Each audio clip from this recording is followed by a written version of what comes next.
Neymiş? Neymiş? Bıçkı şu. Bıçkı. Ne mi? Şu ne mi lan? Bıçkı. Neymiş? Hey. Neymiş? Bıçkı. Bıçkı. Hem neymiş? Şunun bıçkıdığını biliyordu. Bıçkı olacak. O da buradan ket verici. Şu bıçkı.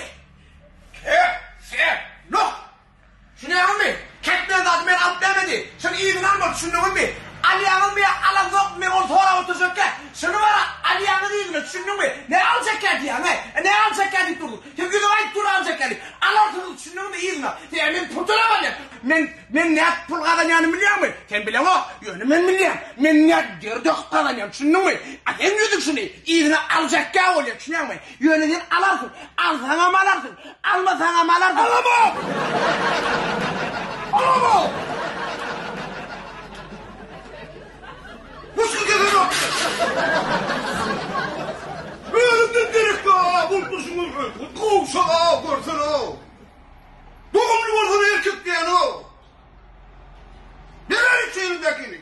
Ay bu sıkı tutan da o şeyini tutun. Ketten o. Bu sıkı erkek mi ya o? Öldüm gidiyorum. Doğumcu olandı. Doğumlu ol. Erkek var o erkek var. Kovşağa hem verin o. Kovşağa. Bıçkıda ne oynadı o? Erkekler mi ne ayırdı onu keser mi ne? Kol bağırma bak, kol bağırma bak.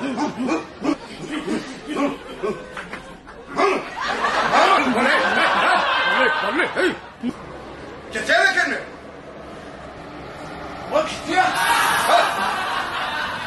Kovun var o zaman.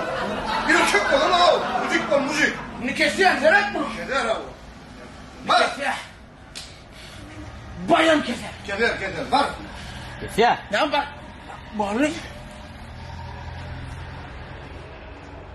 Keser ödeyen mi? Kesme ya. Ha. O demir bıçkı deyip gel la o demir. Demir çıkıyor mu lan? Yok da.